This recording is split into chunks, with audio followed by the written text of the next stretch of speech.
To whoever this may impact, sometimes our lives have to be completely shaken up, changed, and rearranged to relocate us where we're really meant to be. Sometimes change feels like loss, transformation is scary, and sometimes, to discover the best version of ourselves, we must let go of absolutely everything holding us down. Welcome to I Missed Me, your new safe space. I Missed Me's purpose is to help people all around the world to come back home to themselves. It is a healing self-growth podcast that encourages people to dive deep into their emotions, heal their traumas, and ultimately love themselves. My name is Mafia Ansures. I am your host, and I hope to be a part of your healing journey. Lux presents Hollywood.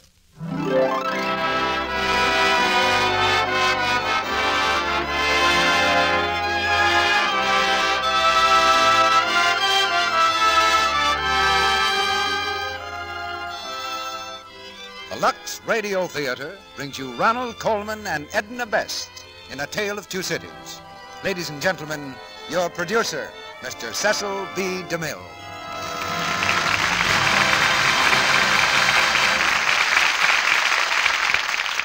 Greetings from Hollywood, ladies and gentlemen.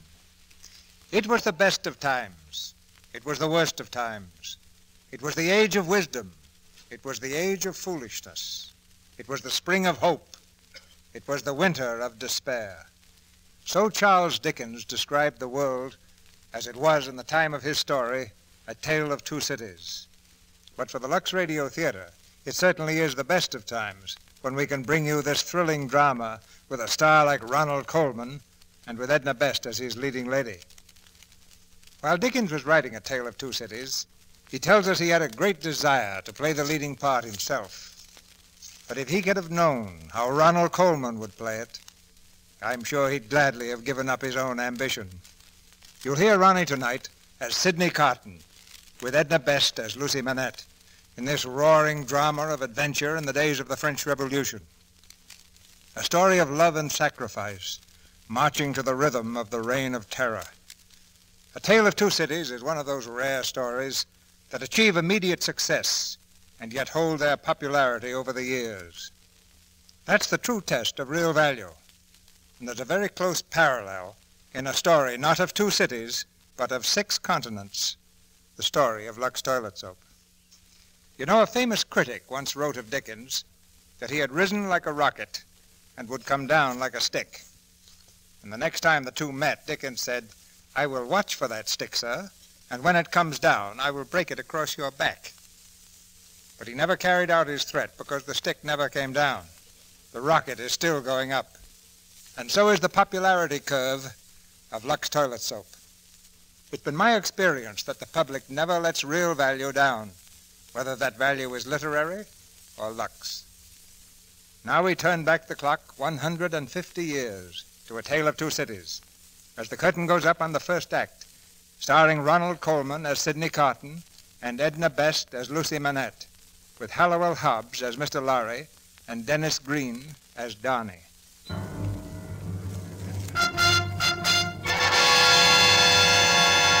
Paris, 1793. The French Revolution is over. The cause is won. But the bloodshed has only started.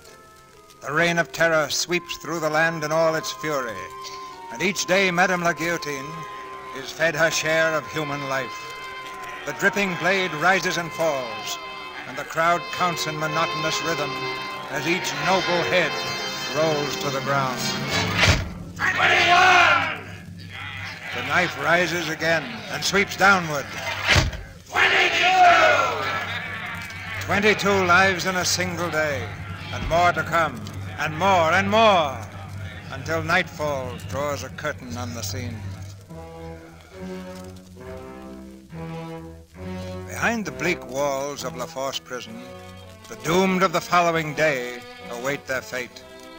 In a bare dungeon cell, a single lantern throws a ghostly glow on their faces. With a rattle of chains, the great iron door is thrown open. Everyone rise. Rise, aristocrats. In the name of the people of France, it is hereby declared by order of the tribunal that the 52 prisoners now interned in La Force prison shall be put to death by the guillotine in the morning of February 2nd, 1793. Oh, no.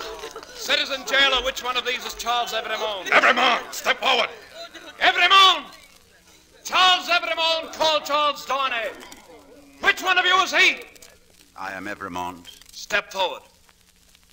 Charles Evrémonde, known as Charles Darnay. The tribunal has a special treat in store for you. In view of the excitement occasioned by your trial, it was felt that some small favor would be in order. We have decided, therefore, that you shall live long enough to witness the execution of your friends. 51 heads will fall tomorrow. Yours will be the 52nd. Citizen Evrémonde. Yes? I didn't know you were here with us. It's so dark. I know. What is it you want, please? Oh, don't you know me? I'm Lisette, the seamstress. We were brought to La Force together. Oh, yes, of course. I forget for the moment of what you were accused. They accused me of plotting, but I'm innocent, I swear. How could I plot against the Republic? I'm nothing. I'm no one. Don't cry, child.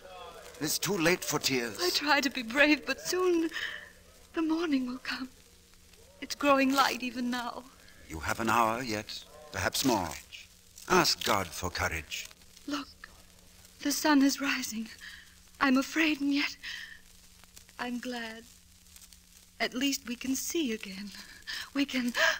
What is it? You're not Evrémonde. You're not Charles Evrémonde. Quiet.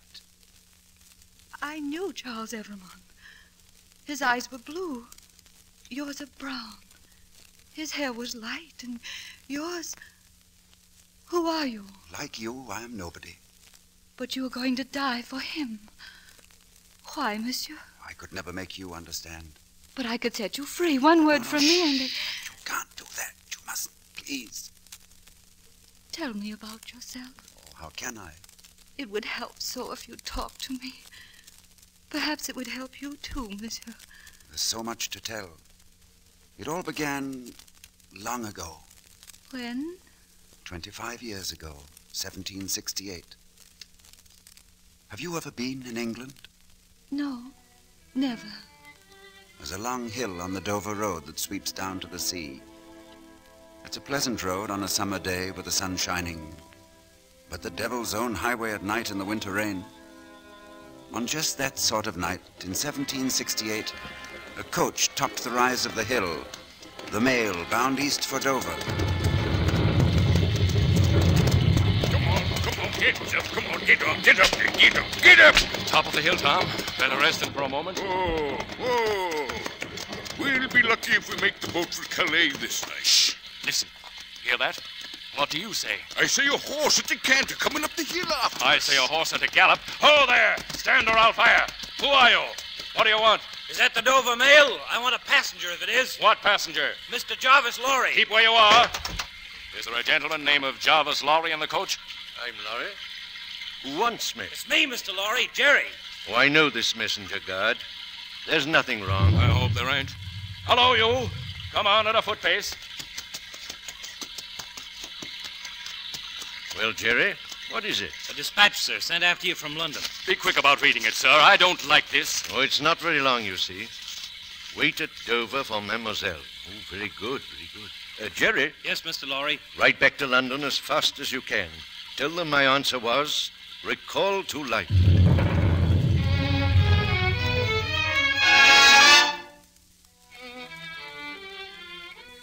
Recall to life. That was Mr. Lorry's business that night. To recall to life a man who had been buried alive for 18 years. A prisoner of the French nobility. But the man had escaped and was now hidden by friends in the village of Saint-Antoine. To that village went Mr. Lorry. To the wine shop of a certain Madame Defarge.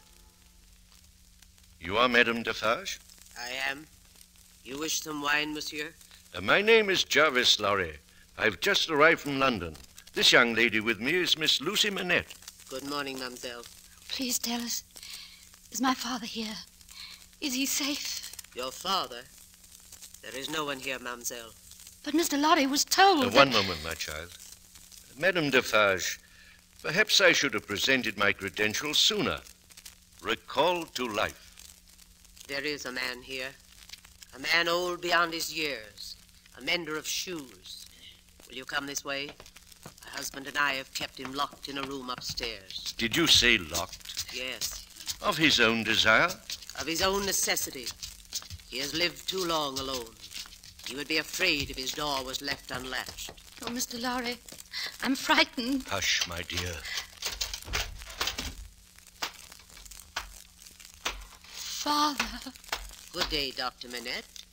You are hard at work, I see. Yes, I'm working. You have a visitor, Dr. Manette. Show him the shoe you are working at. Now, tell him, monsieur, the maker's name. Do you ask me for my name? Yes. 105 North Tower. That is all? 105 North Tower. You see, monsieur, he remembers nothing. Dr. Manette, do you remember nothing of me? Look at me. Is there no old banker, no old business rising in your mind? Think of England. A man who was your friend, Jarvis Lorry. It's no use. This is what they have done to him. Lucy, come here, my child. Now speak, call him, speak to him as you did long ago. Father. Father. Who is this? Oh, Father. Do you remember Dr. Manette? I remember a little girl. Long, golden hair. Ages ago. What was her name? Her name? She laid her head upon my shoulder when they came for me that night. Don't let them take you, Father. Hush, my child, my baby, my Lucy. Lucy? Oh.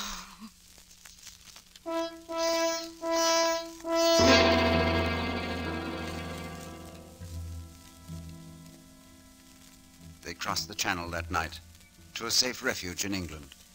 There for 5 years the good doctor rested, until at last his memory returned and he was well again. But now, in the English courts, a trial was in progress, the trial of a certain Charles Darnay, accused of plotting treason against His Majesty's government. Dr. Manette, called as a witness, sat with his daughter near the judge's bench. The court was hot, humid. Only one man seemed quite at ease, the assistant counsel for the prisoner. His court wig dipped in a slovenly fashion over one eye. His court gown was stained with wine.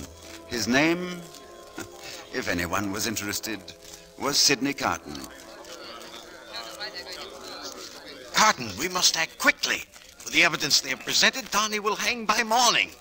Carton, do you hear me? I hear you, Mr. Stryver. Well, what shall I do? If I were you, I'd sit down. Darnay is my client. I'm trying to protect him. I pay you well for your assistance, and I expect to have it. You'll have it, Stryver, when the time comes. I see you've already had your bottle today. 2, I believe. You're drunk. You're always drunk. Carton, listen to me. At the present time, I'm more interested in Dr. Manette. Dr. Manette, to the stand. You are Dr. Manette? I am. Dr. Manette, the prisoner Charles Darnay has been accused of carrying secret messages from Louis of France to spies here in England. Look upon the prisoner, Dr. Manette. Have you ever seen him before? I don't know. Really? Is it not true, Dr. Manette, that the prisoner was a fellow passenger with you 5 years ago on a boat from Calais to Dover? I cannot say. When I came from France that night, I had been newly released from a long imprisonment. I have little remembrance of the occasion. My mind was a blank for some time. I see. Your daughter made the trip with you, did she not? Yes. That will be all. Are there any questions from the defense? Any questions, Carton? No questions. No questions, Your Worship. Miss Lucy Manette to the stand. Now, Miss Manette, look upon the prisoner, please. Have you ever seen him before? Yes. Where? On board the packet boat you mentioned. You spoke to him? You were friendly with him? Yes. Good. Now tell me, did he come aboard alone? No. When the gentleman came on board, he... Do you mean the prisoner? Yes. Then say the prisoner. When the prisoner came on board, there were 2 gentlemen with him. But these 2 did not make the crossing. No. Now, tell me, did you see them give certain papers to the prisoner that night? No. You're sure of that? Well, I don't know. It was dark. Then they might have given him certain papers, is that right? Yes, but... That'll be all, Miss Oh, Minette. but please, I know he isn't guilty. That'll be all, please. Are there any questions from the defense? Well, Cotton? No. Cotton, you're mad. No questions. No questions, Your Worship. Your Worship, the prosecution would like to recall its chief witness. The prisoner's accuser, Mr. John Barson. Now, Stryver, we might have some questions. Mr. John Barson? Right here, sir. Mr. Barson, look upon the prisoner. Do you recognize him, Mr. Barson? I do, sir. He's a spy against His Majesty's government. That's what he is. Repeat your reason for that statement. I will. I was on the mail packet that night myself. I saw the kind of papers that passed into his hands. They were lists of our troops. Thank you, Mr. Barson. No more questions. The counsel for defense? Well, Cotton? Ask him these questions I've written down. Mr. Barson, how do you know the papers you saw were lists of British soldiers? I saw them. Oh, you saw them.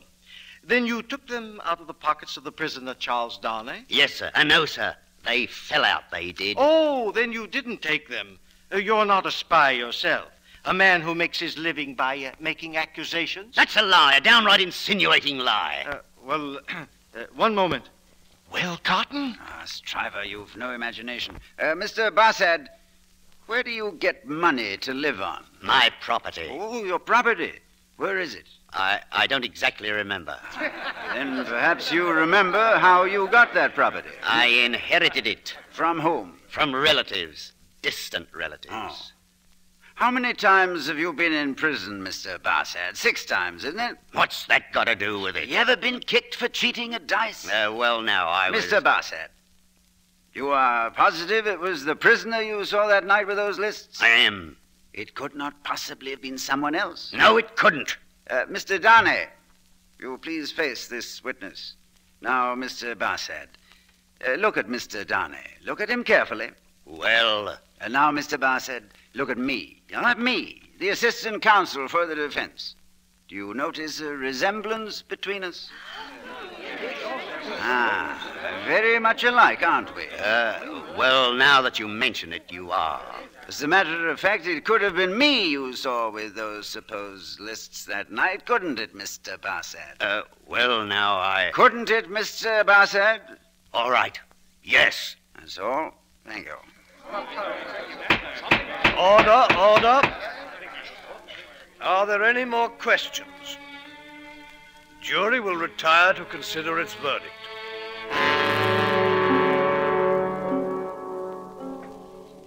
Has the jury agreed? We have, Your Worship. And how do you find the prisoner, Charles Darnay? We find the prisoner not guilty.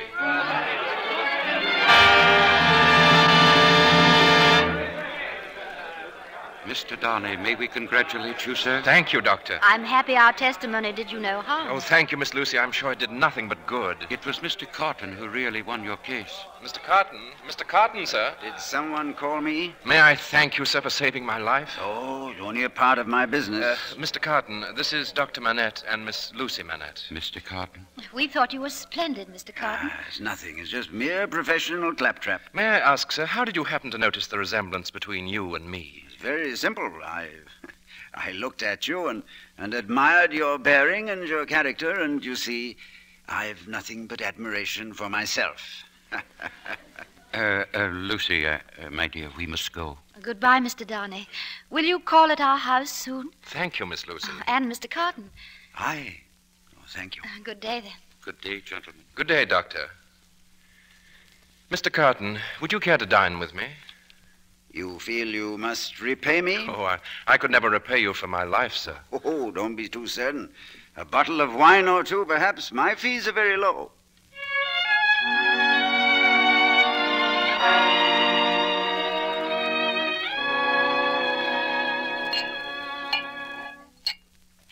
Another glass, Mr. Darnay. Thank you. I've had enough. Enough wine? Interesting condition. Well, Mr. Darnay, how does it feel to be alive again? instead of hanging by your neck. Well, I'm a little confused regarding time and place, but it's good to feel at home in the world again. It must be an immense satisfaction. For me, the world has nothing to offer except wine like this. So you and I aren't much alike in that particular, are we? You speak very faintly, Mr. Darnay. I didn't speak at all, sir. Come, Mr. Darnay, why don't you call a health? Give us a toast. What toast, sir? Why, it's on the tip of your tongue, man. I swear it's there. It's been there all the evening. Out with it. Very well, then. To Miss Lucy Manette. To Miss Manette, then. There's a fair young lady to hand into a coach in the dark, eh, Mr. Darnay? There's a fair young lady to be pitied by and wept for by. How does it feel, Mr. Darnay, Is it worth being tried for one's life to be the object of such sympathy and compassion? I don't take your meaning, sir. Mr. Darnay, let me ask you a question.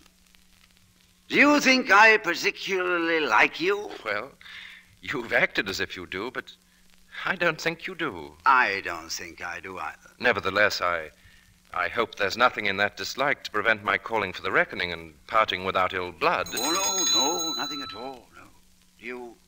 Do you call the whole reckoning? If I may, sir. In that case, innkeeper, more wine. Yes, sir. Good night, Mr. Carton. One last word, Mr. Darnay. You think I'm drunk. I think you've been drinking, Mr. Carton. You know I've been drinking. Well, since I must say so, I know it. You shall likewise know why. I care for no man on earth, and no man cares for me. Much to be regretted. You might have used your talents better. Maybe so, Mr. Darnay, maybe not. Good night, sir. Good night.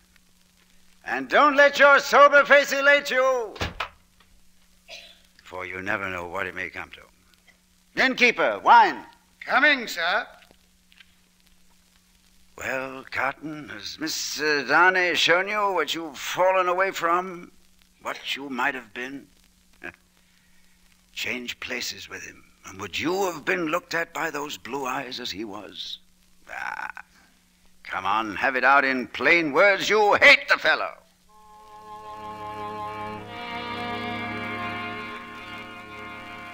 Sidney Carton knew it was too late to change his way of life, but he took to brushing his coat and combing his hair. And there were times even when he remembered that a gentleman does not drink himself nightly into a stupor. On Sunday afternoons, he would appear in Miss Manette's garden, sitting quietly, speaking but seldom, for Charles Darnay was there too. One evening, just at dusk, an approaching storm sent them indoors. Oh, listen. It's coming soon, Mr. Darnay. It comes slowly but surely. Isn't it impressive? Sometimes when I've sat here of an evening like this, listening to the thunder in the distance, I've had such a strange fancy. I've imagined that the thunderclaps were echoes, the echoes of footsteps that will one day enter our lives. If that is so, there's a great crowd coming into our lives. I take them into mine, gladly. It was my foolish fancy, Mr. Carton. There's a great crowd bearing down upon us now. Thousands upon thousands. Here they come. Fast, fierce, and furious. You make my fancy seem too real, Mr. Carton.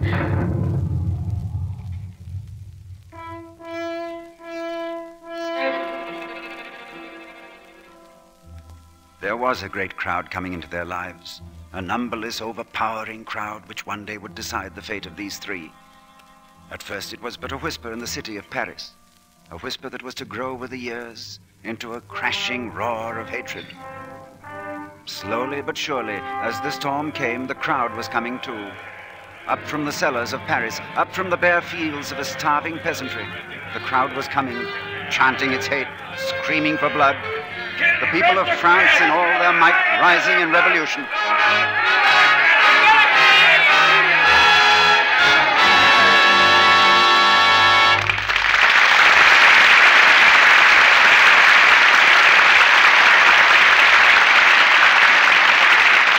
In just a moment, Mr. DeMille and our stars, Ronald Colman and Edna Best, will return in Act Two of A Tale of Two Cities. And now, while we're waiting... Oh, Mr. Ruick, may I tell you about... About what, Sally? Not what, but who. Whom, Sally? Whom? Oh, yes. Oh, but anyway, I want to tell you about Marlene Dietrich. You mean you saw her at Cyril's the other night? Oh, were you there, too? I'd never seen her in person before. Isn't she simply beautiful, Mr. Ruick? And that gorgeous evening gown she was wearing. Trust you to notice that. Well, naturally. And her complexion, Mr. Ruick. No one could help noticing that. It's lovely. You're right, Sally. It's a lovely Lux complexion. Oh, so you know that, too. Well... Oh, but did you know that Marlene Dietrich says she always takes an active lather facial every night? Yes, Sally, I do know that. But here's a chance for you.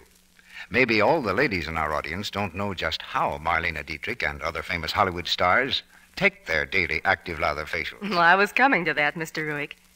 These active lather facials that Hollywood stars use are so easy and so quick.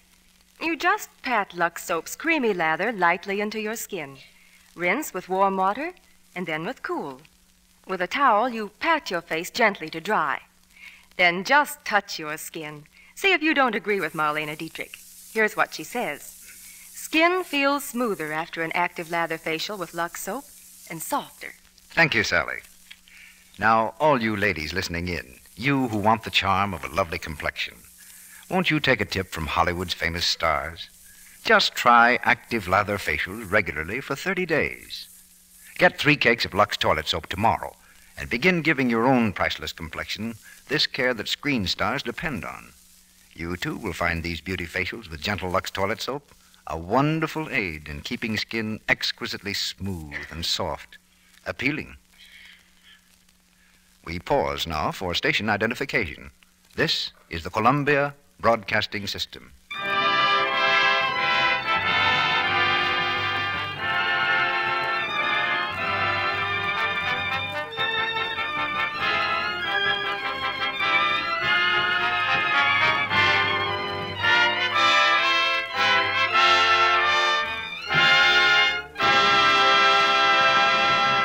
Act 2 of A Tale of Two Cities, starring Ronald Colman as Sidney Carton and Edna Best as Lucy Manette.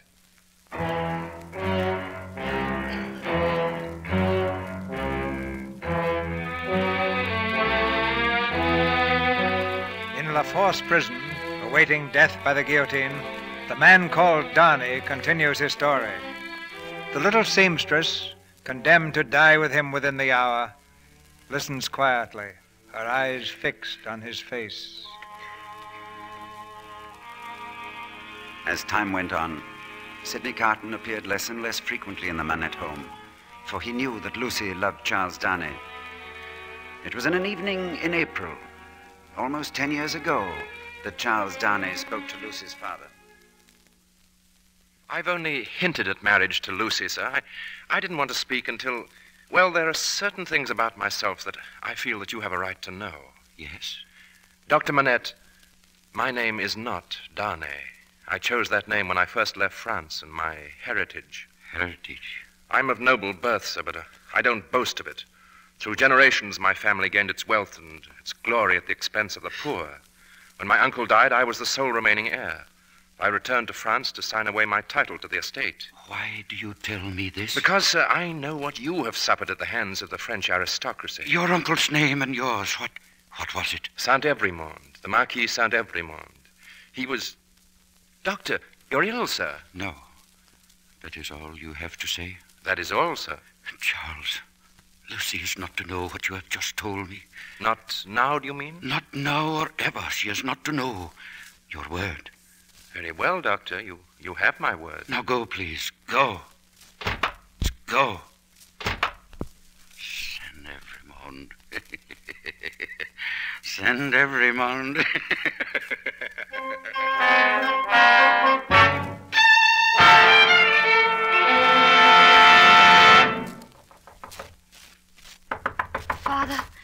Father, let me in. Father, it's Lucy. Let me in. Oh, please. Lucy, what is it? What's the trouble? Oh, Sidney. I got your message. Is there anything wrong? It's Father. He's been locked in his room all day. Oh, I'm so afraid.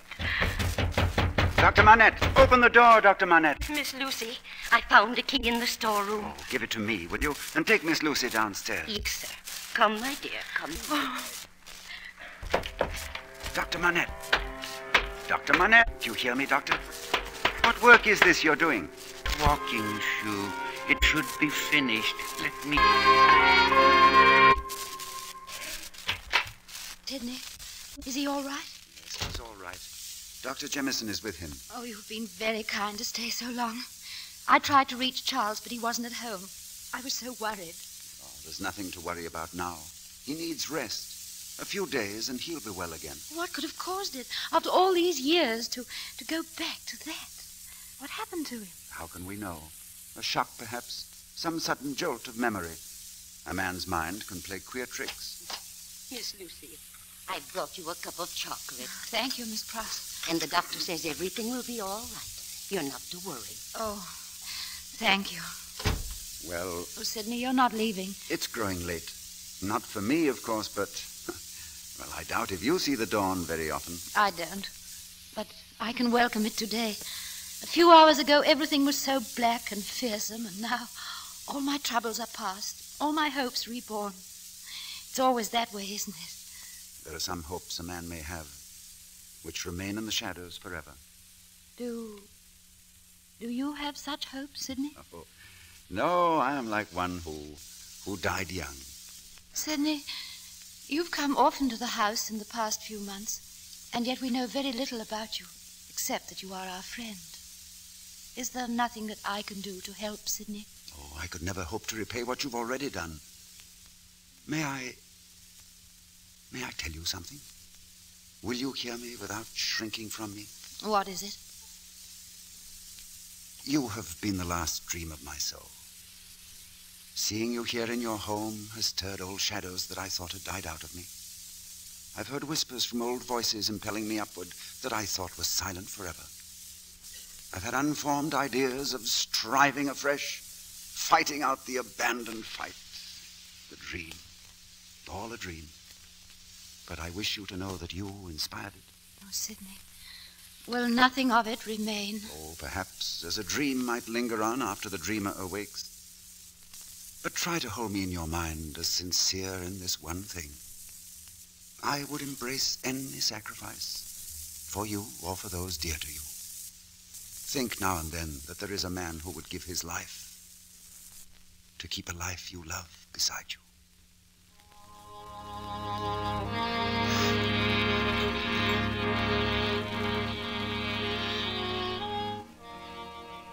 The poor fool, Carton, drunk, this time with self-pity.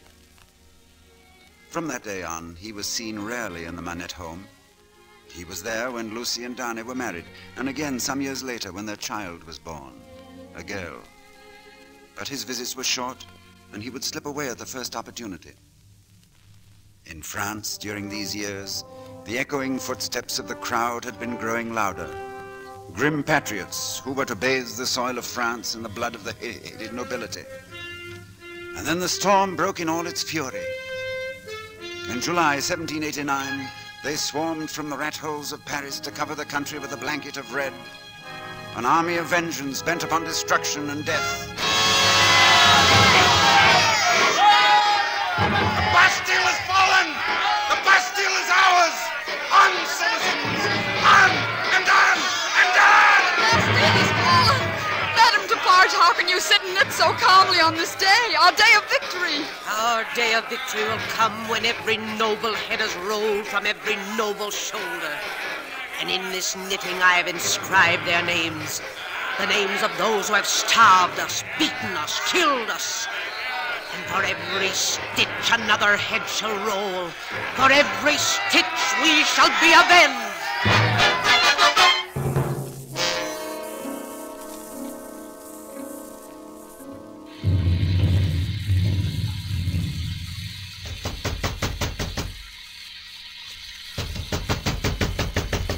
Who is it? Who's there? Open the door.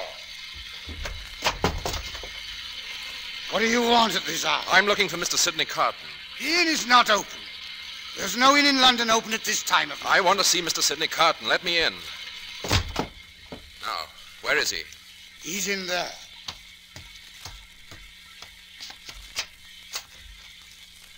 Cotton. Huh? Cotton, wake up. What? Wake up. Who is it? Darnay. Oh, Mr. Darnay. Welcome, Mr. Darnay. You'll have some wine? I've no time for that. Listen to me. I'm leaving for Paris within the hour. Paris? Yes. There's some business there that I must attend to at once. Paris? It's very warm this time of the year. If I were your lawyer, I should advise against the journey. How much do you know of me? This is excellent wine, Mr. Darnay. French wine. From the cellars of the aristocrats who fled the country. There will be few of these bottles left now. It is being poured into the streets of Paris, along with the blood of the nobles who once drank it. Must you go to Paris, Mr. Darnay? I see there's little I have to explain to you. But I received a letter this morning from a man who was once my servant. They have threatened to send him to the guillotine unless he can explain why he's in possession of certain property. That's why I must go, to save his life. And what of your own life? Oh, I'll be in no danger. I've renounced my inheritance. It's easily proved. Why do you come to me? There's no one else I can turn to. I don't know how long I shall be gone, how long my family shall be alone. In my absence, I should like to feel that there's someone here in London who's watching over them. You would trust me to watch over your child, your wife? Yes. I know that you love her. When did you say you must leave? Tonight, now. Have no fear about your family. They will be safe. Thank you, Cotton. Good night. Good night. Godspeed. Mr. Cotton, more wine, sir? No, take it away.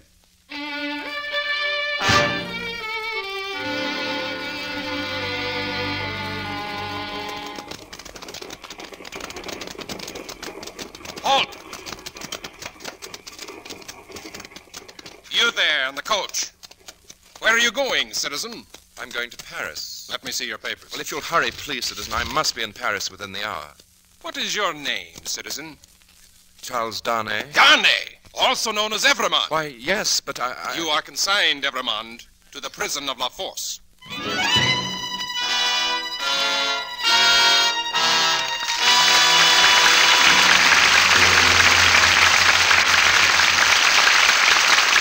After a brief intermission, Mr. DeMille and our stars Ronald Colman and Edna Best will return for Act 3 of A Tale of Two Cities. And now, here's a pretty young lady in a most unusual state of mind. Phew, what a day. Am I tired? Lucky I haven't got a date tonight. I'm simply not going to stir out of this door tonight for anyone. Hello? Yes? Why, Dick, it's you. You're on leave? Dancing? I'd love to. Half an hour. Of course I'll be ready. Oh, my, Dick home from camp. I've just got to look my best. Let's see. Get out my new shoes, blue dress, little hat with veil. Now, quick like a flash, fill up the tub.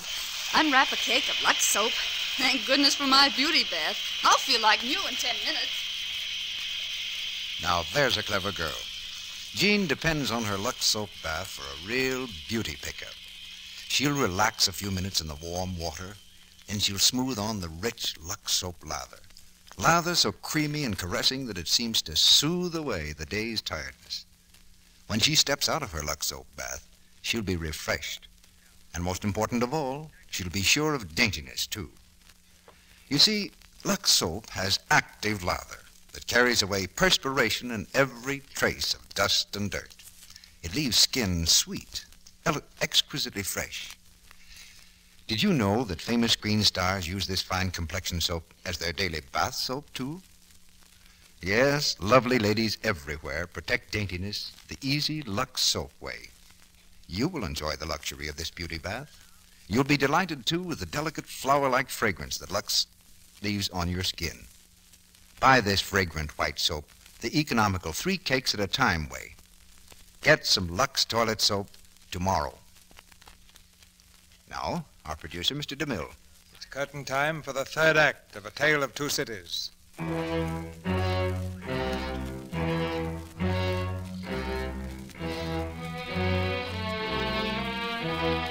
The sun rises slowly over the roofs of Paris, and the long shadow of the guillotine falls against the walls of La Force prison. In the cell of the condemned, the man speaks in a hushed voice, His story meant only for the ears of the little seamstress.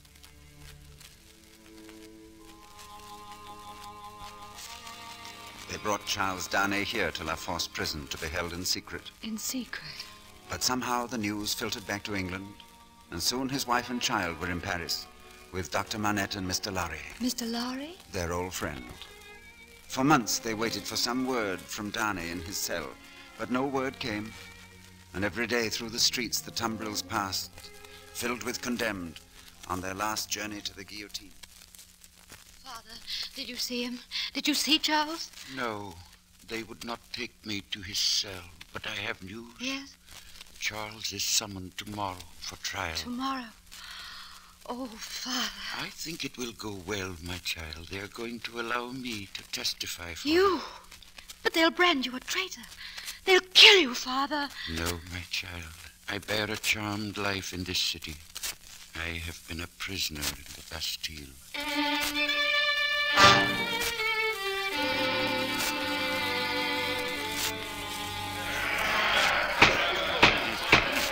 Silence! Silence!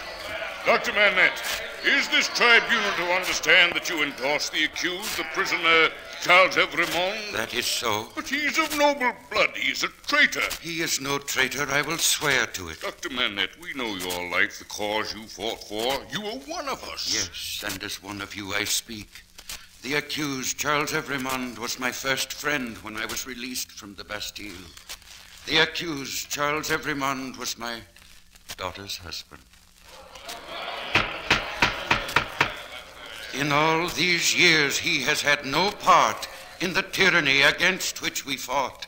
He has renounced his share of the estate and returned it to the people. Charles Evremond is no enemy of the revolution. I give you my word, he is innocent. Free the prisoner! Dr. Beauvais says he is innocent! Free him! Is the jury ready to declare itself? We are. How say you then? Let the prisoner be freed. Wait! Wait, I say! The prisoner cannot be freed! Citizeness Defarge, what does this mean? I say the prisoner cannot be freed. He still stands accused. By whom, Citizeness? By three voices. By my husband, Ernest Defarge. By myself. And the third? By the doctor of Beauvais, Dr. Alexander Manette. I protest. Continue, Citizeness. Hear me, all of you. Dr. Manette, you have said Charles Evremond was your first friend. I was your first friend. It was to my wine shop you were brought where you made shoes under my care. You knew yourself then only as a number, 105 North Tower, the cell in which you had been confined. Is that not true? If you say it is, I must believe it. I can't remember. But I remembered, and I resolved one day to examine that cell. And on the day the Bastille fell, I went to 105 North Tower. Hear me, citizens! In that cell, hidden in the stonework of the wall, I found a paper written by Dr. Alexander Manette in the year 1767, before the dark and loneliness drove him mad. It is that paper I hold in my hand now. Shall I tell you what it says? It describes, in the doctor's words, how he was called one night to attend a peasant family. A girl lay dying in a miserable bed of rags, a girl and her unborn child. In the stable, her brother, with a sword wound in his chest, was to breathe his last before the morning. And why? Because these two unfortunate creatures had protested against the noble family who held them in bondage, had protested against the murder of the girl's father and her husband, killed by these same noble hands. The good doctor buried the girl and her brother the following day, but he had seen too much, had heard too much from the lips of that dying girl. That night the doctor was taken to the Bastille without a trial and without a word in defense. The noble family had silenced him forever. And the name of that family, the name of those murderers, Son Evremond! Yes, you heard the name, Evremond. And now hear this. Listen to the words of Dr. Alexander Manette himself, the words he wrote. I, Alexander Manette, prisoner of the Bastille, having thus set forth the causes of my imprisonment, do denounce the Marquis Saint-Evremond and his descendants against the time when these crimes shall be answered for. I denounce them to heaven and earth. No, stop! You ask me to stop. Listen to me. I have long had the crimes of the Evremond family knitted in my register. Ask my husband, is that so? It is so! On the great day when the Bastille fell, I brought this paper home and we read it together, my husband and I. Ask him, is that so? It is so! Then when we had finished, I told him that I had a secret to communicate with him. I told him what it was. I struck this bosom of these two hands as I strike it now, and I said, Defarge, I was brought up among the fishermen of the seashore, and that peasant family so injured by the Evremonds is my family. That sister of the mortally wounded boy upon the ground was my sister. That husband was my sister's husband. That unborn child was their child. That brother was my brother. Those dead are my dead. And that summons to answer for those things descends to me. Ask him, is that so? It is so! Then tell wind and fire to stop, but don't tell me! What say you now, citizens? Does this Evremond go free?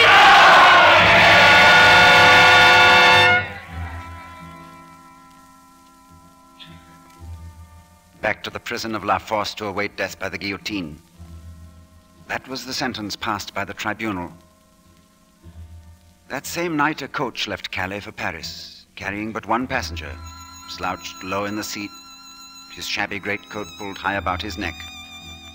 Reaching Paris, he haunted the inns and taverns, wandered like a lonely ghost through the city, and at last made his way to the lodging house where Lucy waited news from La Force. Sidney Cotton. You must forgive my coming at this hour. I didn't wish to be seen. I knew you'd come. I've been waiting. Sidney, they're going to take Charles. They're going to kill him. How long has he? Until the morning. And they won't let me see him. I can't be near him in these last hours. Lucy, remember what you said long ago, the dark hours before the dawn. There will be no dawn tomorrow. It will be dark now, always. Lucy, if only there was some way I could comfort you. You must hope. What hope is there? What comfort? My husband is going to die. Lucy. Oh, Sidney, forgive me. You were right. I have no strength to offer you. You came to us tonight. I shall never forget that.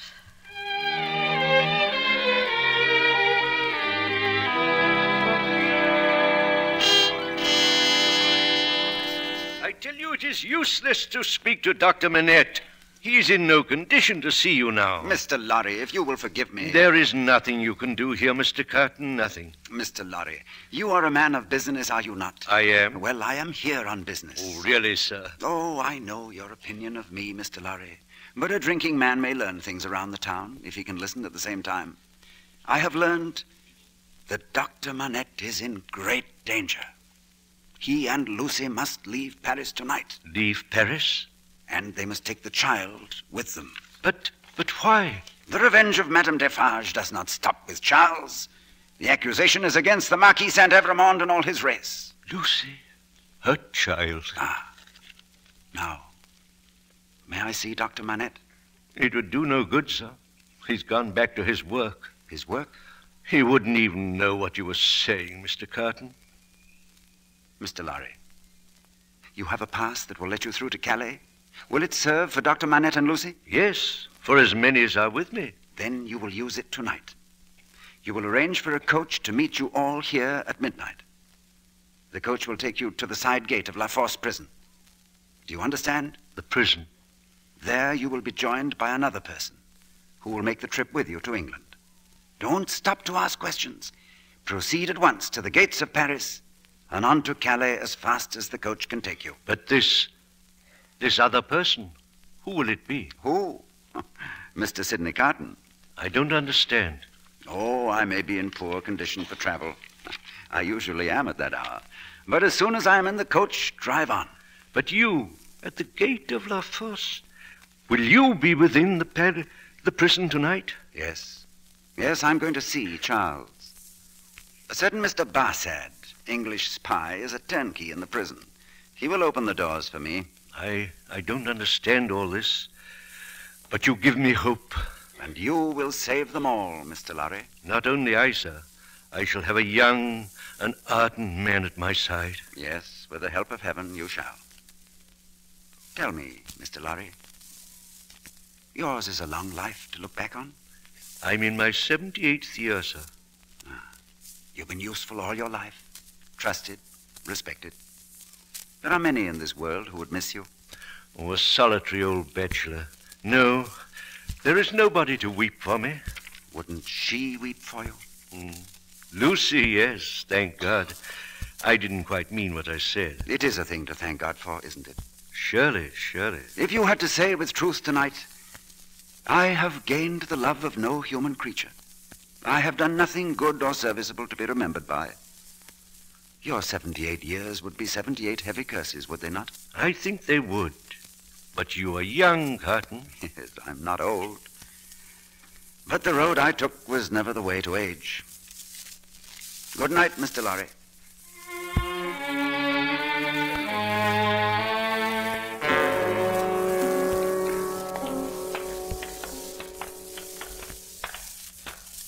How long before Downey is taken from his cell and put with the others? I can't tell that. Perhaps only an hour now. All right. Leave us alone, Bass. All right. Leave us alone, Basshead. But stay within call. You'll keep your promise. I told you that I could get you in and out again. But for you both to try to leave... I know. Open the door. Open the door. Open the door. Who's there? Have you come for... Carton, you? Yes. Of all the people on Earth, I'm the least expected. Is that it? Why are you here? I came to see you. Oh, you shouldn't have taken the risk. It can serve no purpose. It can serve one. I bring you a message from Lucy. A message? A request, rather. That you do exactly as I say and ask no questions. Now, take off your coat. Take off my... Yes. Take it off and change it for mine. Quickly. Are you mad? Do as I say. It's her wish. Very well. Now, put on my coat. And your hair, rumple it. So, as mine is. Carton, there's no escaping from this place. You'll only die with me. It's madness. Have I mentioned escape? Oh, do as I say. Now, take my cravat. Here. Give me yours. Carton, I warn you, you can't. Be quiet. Shh. Look, there are pen and ink on that table. Is your hand steady enough to write? It was when you came in. Well, steady it then, and write what I dictate. Quickly. To whom do I address it? Oh, to no one. Write.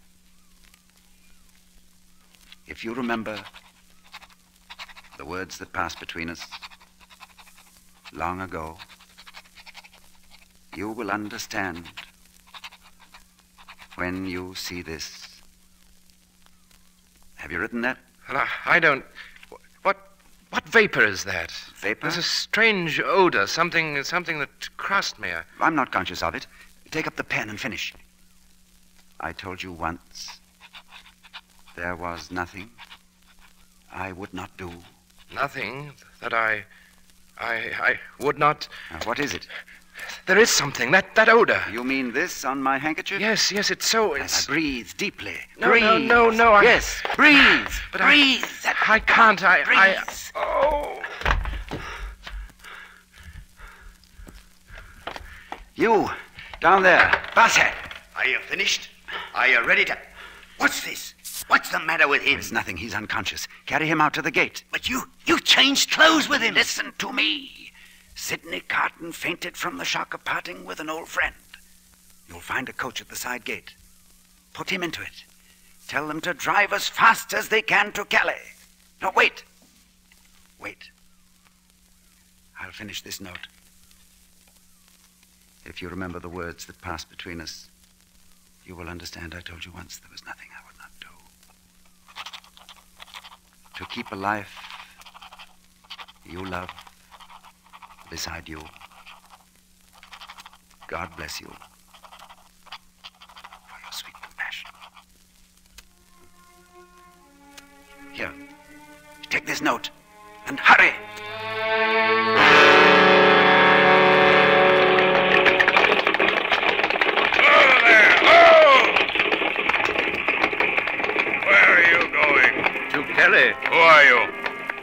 Jarvis Lorry from Tellson's Bank. Fast. Dr. Manette. Fast. His daughter. Fast. His grandchild. Who's that on the floor? He's Mr. Sidney Carton. Let me see him. Sidney Carton, eh? Fast. Open the gate. Let this coach go through.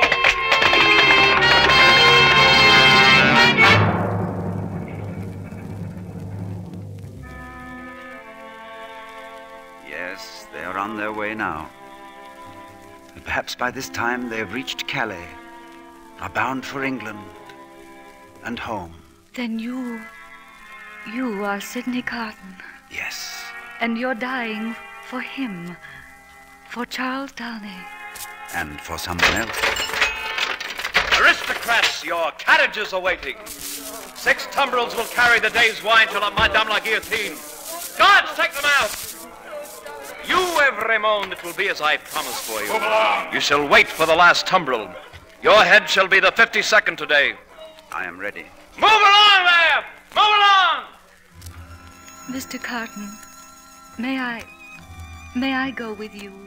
Keep your eyes on me, child. Mind nothing else. I mind nothing while I hold your hand.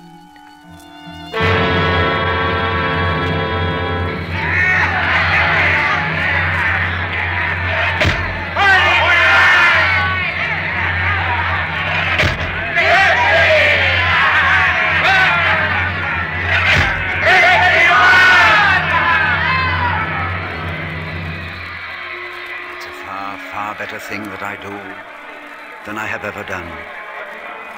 It's a far, far better rest that I go to than I have ever known.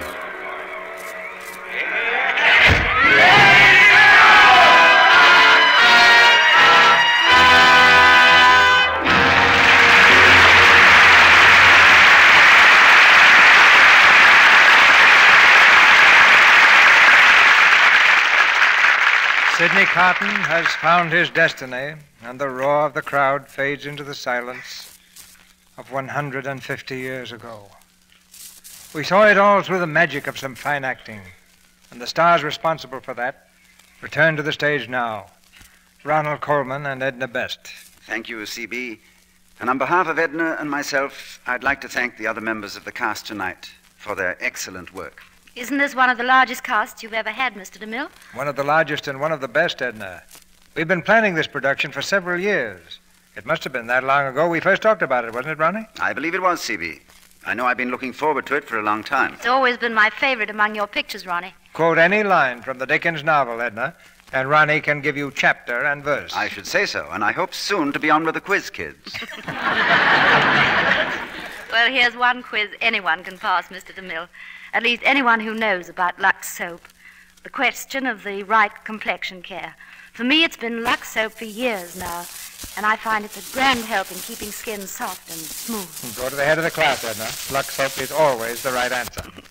Who's going to be here next week, Mr. DeMille? First, let me tell you the play. It's the CB. play. Good night. Good night. Good night. Charles Dickens will be proud of both of you.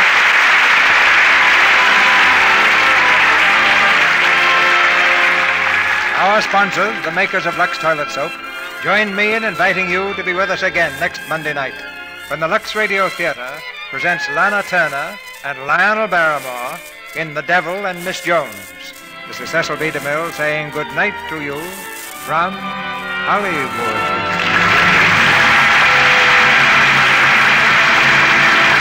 Heard in tonight's play were Verna Felton as Madame Defarge, Griff Barnett as Dr. Manette, and Kathleen Fitz, Alex Harford, Victor Rodman, Edwin Max, Boyd Davis, Jeff Corey, Thomas Mills, Ferdinand Munier, Arthur Q. Bryan, Don Thompson, Jane Morgan, Charles Seal, Eric Snowden, and Torrey Carlton. Tune in next Monday night to hear Lionel Barrymore and Lana Turner in The Devil and Miss Jones. Our music was directed by Louis Silvers, and your announcer has been Melville Ruick. This is the Columbia Broadcasting System.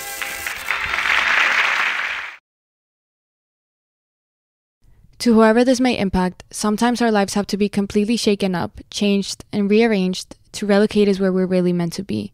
Sometimes change feels like loss, transformation is scary, and sometimes, to discover the best version of ourselves, we must let go of absolutely everything holding us down. Welcome to I Missed Me, your new safe space. I Missed Me's purpose is to help people all around the world to come back home to themselves. It is a healing self-growth podcast that encourages people to dive deep into their emotions, heal their traumas, and ultimately love themselves. My name is Mafian Sures. I am your host, and I hope to be a part of your healing journey.